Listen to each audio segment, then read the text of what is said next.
Hello, everybody. This is Ian Beckles, and welcome back to In the Trenches. When I first started this podcast years and years ago, it was about football, about the Buccaneers, and I try to be as honest and realistic as I can with the Buccaneers, and a lot of times I'm right on the nose. This year, to this point, I didn't see the Buccaneers being 2-0, nor did I believe you did, all right?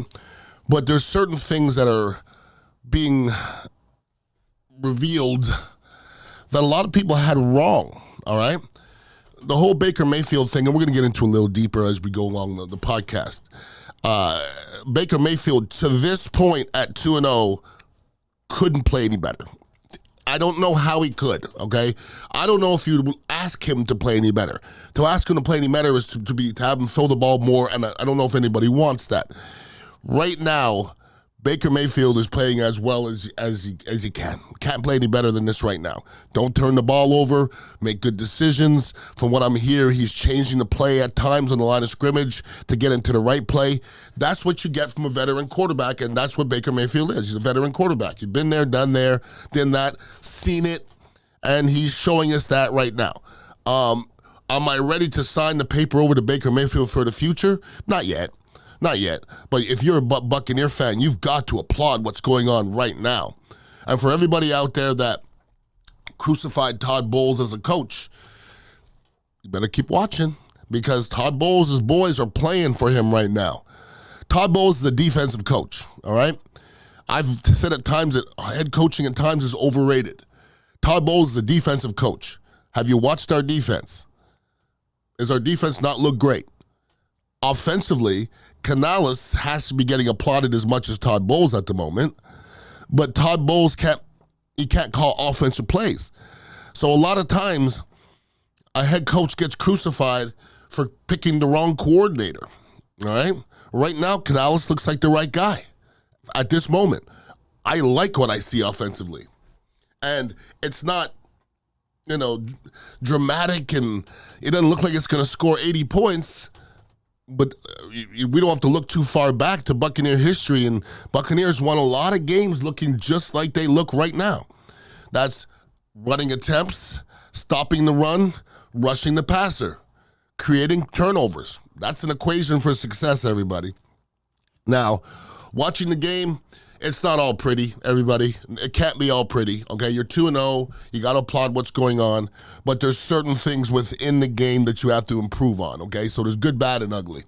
There were some bad things, and you have to point those out because in order to continue to win, you have to improve in every aspect of your football game, all right?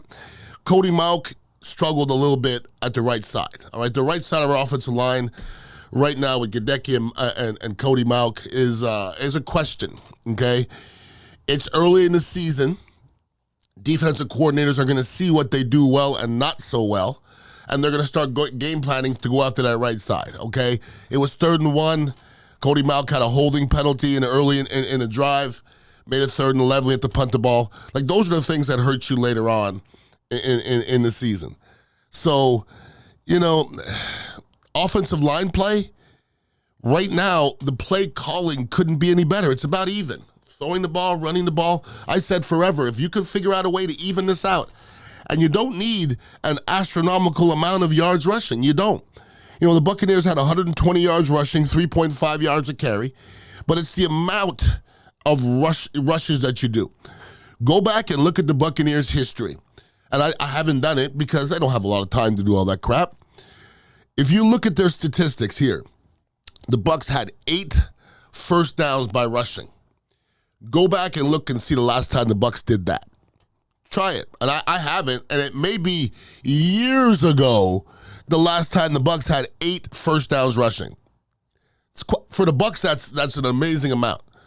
For Tennessee, some teams like that's not that big of a deal. But for the Bucs, that means the Buccaneers were attempting to run the football. At one point early in the game, the Bucs ran the ball twice in a row. And I looked at everybody in my room and I go, you don't see that very often. Then they ran the ball again. Then they ran the ball again. They ran the ball 4 times in a row. It's been years since the Bucs have run the ball 4 times in a row that I remember. That tells me Canales is putting it on the offensive line. Hey guys, this is on you. We're getting yards. We'll continue to run this football if you guys get us yards. So the offensive line, for the most part, played well. There's a couple things here and there with Cody Mauch and Gadecki we have to get improved on, but they're going to get better as the season progresses. We're going to see some hiccups, though, from that right side before the season's over, all right? On the first TD for Chicago, Nelson got hooked like a fish. Can't do that by a tight end. You just can't. You can't do that. Sometimes our contain gets broken quite a bit. JTS gets hooked. Nelson gets hooked. But I'm not to the point where I'm complaining about that at this moment. We got a field goal blocked early. Number 77 just had poor technique. Stepping outside instead of stepping inside. Always get beat inside and not outside. And that's what his coach is going to tell him. So that needs to get improved as well. Joe Tryon-Shoyinka, I had a bunch of texts during the game. Hey, how do you think he looks? How do you think he looks? This is a breaking out game. JTS looked better yesterday than he has in the past, but I don't get enamored with plays. I get enamored with play, okay? The sack that he got, or he got 2 sacks in the game. The other one was a coverage sack. The sack that he got in the game was a la Shaq Barrett, but you can't put all your eggs in that basket that you're going to jump the count. First of all, if they held the count, he's offside, okay? Because he moved before the tackle. And then you beat somebody straight outside. That doesn't happen too often. I'm just letting everybody know that, okay? You don't beat great tackles outside straight up like that. It just doesn't happen, okay? So in order for JTS to be elevating his game, he got to start running through people, okay? I've said that numerous times. That's not the example. There was a play in the game, and I write down notes throughout the game. I write down notes, and I don't care how you play. At the end, I'll evaluate you. But throughout the game, if you do stuff, I write it down. There was one play where JTS was unblocked. He hit the running back at the line of scrimmage, got drug 10 yards, and didn't make the tackle. So it was a 15-yard run when he was unblocked. Micah Parsons plays the same position. What happens if you unblock Micah Parsons and he gets a chance to hit your running back? Running back may be done. Gosh darn it, JTS, you got to come up with some nasty, yo. I got to see some nasty in you. Listen, Shaq Barrett, have you ever watched Shaq Barrett play? You want nasty? And I'm not picking on anybody. I want JTS to play just like Shaq Barrett, but he doesn't. Shaq Barrett is an MFer. Shaq Barrett, I want 11 Shaq Barretts on my team. That son of a gun, even if he's not getting to the quarterback, is trying hard to get to the quarterback. That's all I want. We have some dogs on this team, and I'm hoping some of the guys on the outskirts that aren't quite to that dog status, it hits the switch. Antoine Winfield Jr., I don't like to complain too much about his play. He misjudged the play on the Claypool touchdown. Listen, Antoine Winfield Jr. is going to get his. He's a great football player, and he's getting better, so I'm not going to complain too much. But as a whole, this Buccaneer team, you can't ask for more. You can't. Now, that's some of the things that I didn't like. I didn't like maybe 25% of it. The other 75% I loved. And I didn't think I'd be speaking. I really didn't think I'd be speaking this way. Let's first and foremost talk about the play calling. Canales was a big question mark going into the season. Never called plays before. That doesn't matter, okay? Your success is not always about what you've done in the past or, how much experience you have. There's a blank slate when it comes to Canales calling plays. It's a blank slate. So nobody knows what's coming.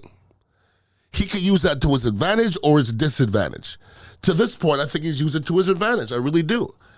He's kind of kept people off balance. He's kept me off balance, and that's good. When I'm seeing stuff like in the first drive, seeing an end around, little things. We didn't see that in the past. Like in the past, we're just begging for creativity. Where's the creativity? And now we're starting to see it a little bit. So when you do stuff like those end arounds early and some of those gadget plays, you can't live and die by those plays, but the defense has to kind of deal with it, okay? And maybe have it in the back of their mind, well, maybe this is coming. I think the Buccaneers are starting to develop that a little bit, all right? They're not quite there yet, but they're starting to develop it a little bit. If I would have asked you going into the season what are the Bucs going to look like offensively, I don't think you could have told me because I don't think anybody knew. After the first game, I don't think we really developed anything. I thought we developed a little bit more in that second game yesterday.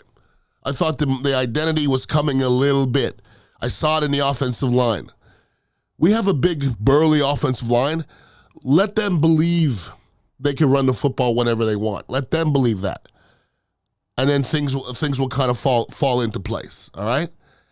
Now, we ran the ball yesterday. We attempted to run the ball. To me, that's the biggest applause we should get, is attempting to run the football. It's been a long time since the Bucs attempted to jam the ball down somebody's throat. And what happens? What's the result? The Bucs win by 10 points.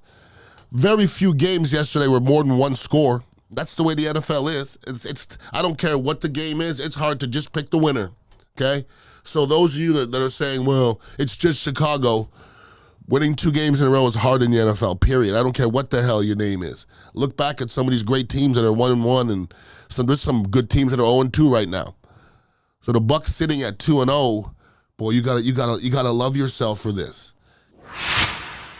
For all you football fans out there, you know Aaron Rodgers' season is officially over, but yours is just about to begin with MyBookie. I'm having a great time with MyBookie. NFL, college ball, and a brand new cash-out system gives you options to bet and win all season long. First 2 legs of the parlay hit, cash out early, and place another bet, or let it ride for the chance at a bigger payday.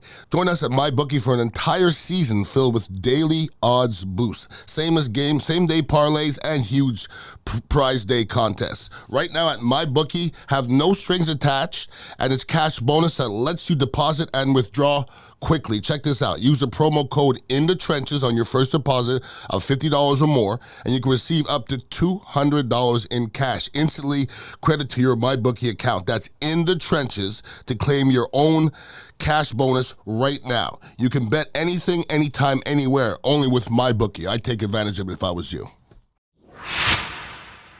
Shaq Barrett.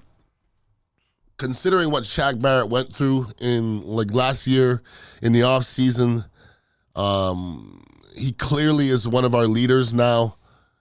You know, Levante David is clearly a leader, but to me, Shaq Barrett is climbing up there as far as those people that represent the Buccaneers.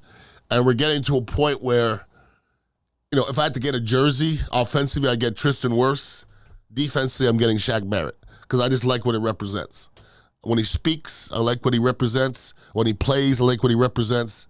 And I can tell that Shaq Barrett's play, when people watching film, rubs off on everybody else. Love him as a football player, seriously. Don't know him as a person, but I'd like to meet him because just like the way he's constructed. Shaq Barrett's out there, and he's here, there, and everywhere, all right? God bless Shaq Barrett. Now, the first touchdown that we had, you have to kind of look into kind of behind the scenes. The first touchdown we had, there was 3 options on that play, and that's the kind of stuff that I love to see. That I didn't see in the past. You know, for everybody out there that plays Madden, RPOs are hard to stop.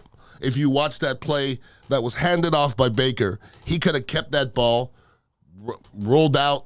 I think Mike Evans was out in the flat. There was 3 different options. We took one option and it scored.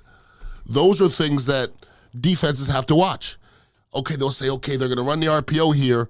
What if we stop the run? He's going to keep it. And that's a lot of things to think about.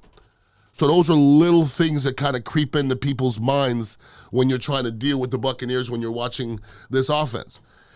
Now the Eagles are coming. Eagles are coming to town. Okay. Before this season, I would have gave the Bucs no chance of beating the Eagles. They beat the Eagles. It's not going to be the craziest thing in the world. I wouldn't bet my house on it right now. Okay, because the Eagles came into this season as this. I mean, on paper, the Eagles are one of the better teams I've seen on paper. That don't matter. We can say that about Buffalo. We can say that about Kansas City. We can say it about other teams that haven't just run away with things. And the Eagles have won football games, but they haven't trounced anybody. This Buccaneer team are not going to let the Eagles come in here and just run them over, especially on our defense. Where I'm very concerned would be our offensive line against the Eagles' defensive line. Very, very, very concerned. That if we cannot run the football against the Eagles, and the Eagles are hard to run the football against. We all know that. Almost as hard as it is to run against the Buccaneers. If you cannot run the football against the Eagles, I think we have to win an ugly, low-scoring game. And holding that Eagles offense to below 20 points is gonna be tough, you know. But I'm not saying it can't be done. I'm really not. Really not. And once again, the beginning of the season, the Eagles, well, it's a loss. Sometimes false confidence is as good as any confidence. And the Buccaneers have whatever the confidence is right now, they have it. All right? Look over there in Colorado what Deion Sanders is doing to those young kids. They won one game last year. Now they're 3-0. They won one game last year. Now they have better players this year, but Deion has them believing they could beat anybody. Literally. That's a confidence thing. So, you know, Todd Bowles doesn't exude confidence for me, but it seems like his players are buying in. And sometimes that's half the battle. But we're starting to develop some more dogs out there, okay? Mike Evans been a dog, okay? Mike Evans has been a dog. Just when I question him, and I'm questioning him now, his ability, I just said it the other day, I don't know if he's a top 50 wide receiver. I'm not sure. Because we have one receiver on this team I think better than Mike, and it's Chris Godwin, and that's in all due respect to Mike. Mike went out there yesterday and played like a top 10. So who cares what I think? What matters is what Mike Evans thinks. And Mike Evans was doing some crazy shit yesterday. I don't know, spinning on the sideline and evading tackles and all the run after catch, and he ain't got the same wheels as he used to. He ran out of gas a couple times yesterday, but who gives a crap? You are what you are, and my goodness, what you are is somebody's hard to deal with, okay? Even at the age you are right now. That McCullum kid, I like him. I like McCullum. He's turning into a dog. That Ezian kid, I think he was one of the first kids to get an interception in his first two games. You got to love that. They're going to get burnt every once in a while. That's going to happen. But you got to like the way these guys are developing these young football players. And let's go back to Baker Mayfield, okay? If at the end of this season, Baker Mayfield plays 17 games and the Bucs go 10-7, I don't know what the Bucs are going to do. You're going to pay Baker Mayfield a lot of money? I mean, this is still business.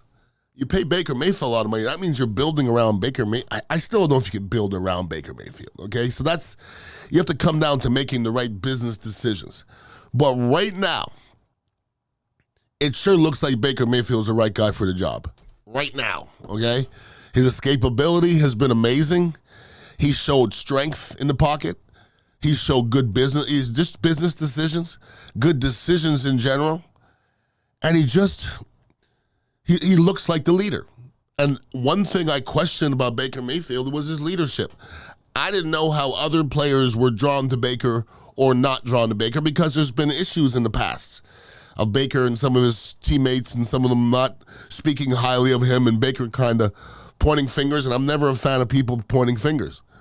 But right now, if you say who's on our team is a dog, Baker Mayfield's a dog right now. Like I said last week, you got to be less dog and put your shoulder down. I don't want to see that too more, but I like the way the kid's playing. Vita Vea is a problem. Vita Vea, when he realizes his potential, I don't think he does yet. That's what's funny is he's this deep in his career, and I don't think he realizes his potential. There's a couple of moves that I see Vita Vea putting on. A hump move, okay, was made popular by the great Reggie White. I had him try to hump me a couple times, and your feet come off the ground, and it's not a pretty thing. He didn't get me, but he tried. Vita Vea has like a little mini hump that I've never seen anybody block yet. With his little stubby arms, little short little arms, just little hump, he's too much. And when he puts his mind to it and he goes hard and lowers that shoulder and use that leverage, Vita Vea is a lot to block. He really is. And, man, I mean, stay healthy, Vita. That's all I'm asking for is that you stay healthy. That's the most important thing. Now, I'm going to get tired of talking about Tristan Wirfs. I'm going to. I just don't know if the average fan knows what they're watching. When you ask me who's the best tackle to ever play the game, all right, I'm going to say Anthony Munoz, Walter Jones, Orlando Pace. There's a few others in that conversation.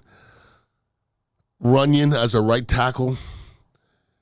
Tristan Wirfs is about to jump into some of these conversations. And just to put him up in there with those other best evers, for him to go from right tackle to left tackle, and I'm watching everybody, it doesn't matter. It doesn't matter. He's the best pass blocking offensive lineman in the league. Tristan Wirfs is. You could put Tristan Wirfs at center. I think you could put Tristan Wirfs at guard, and he'd be the best guard.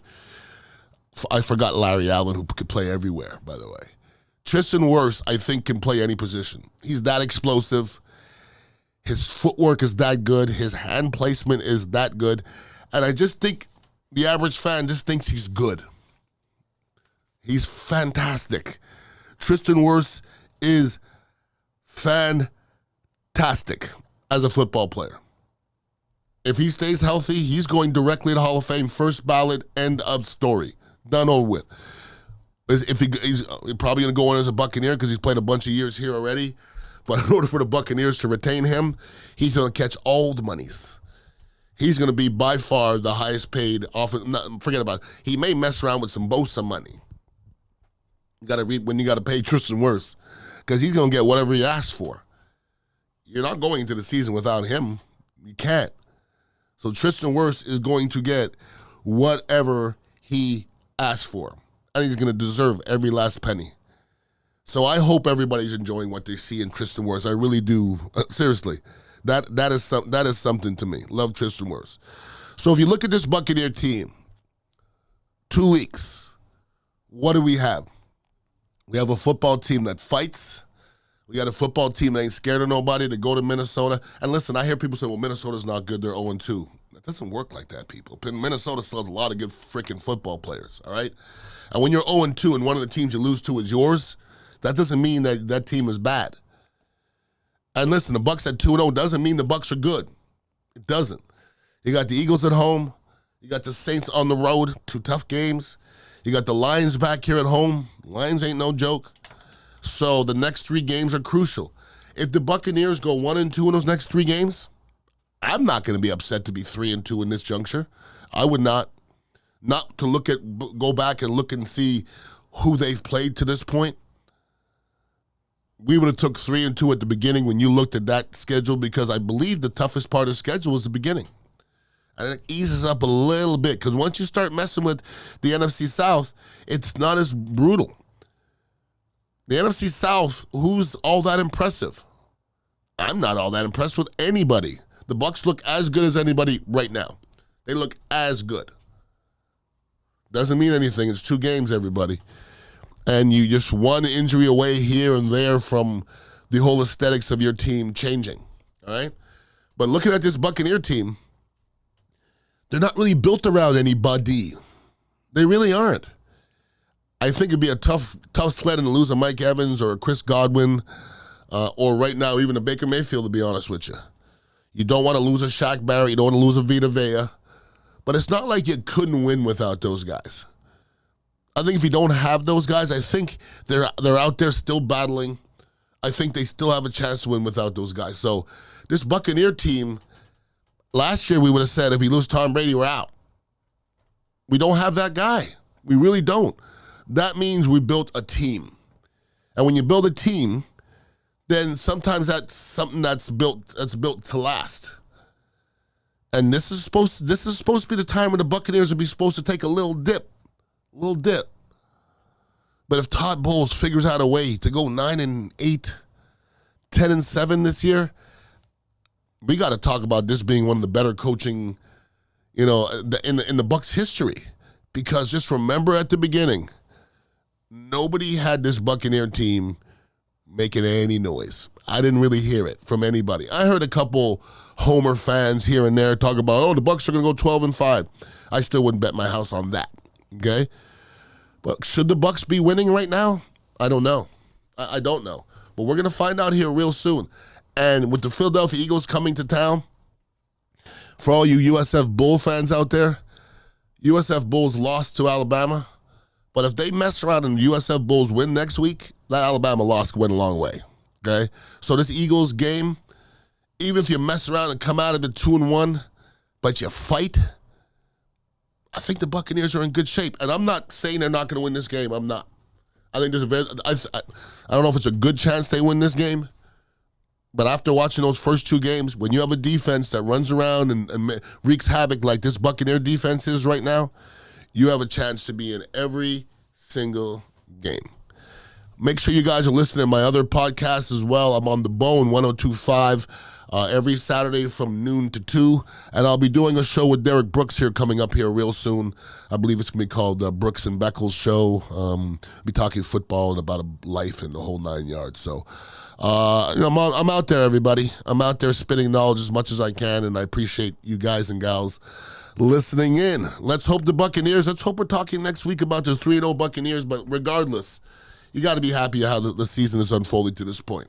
Everybody have a wonderful week, and please be safe. Peace out.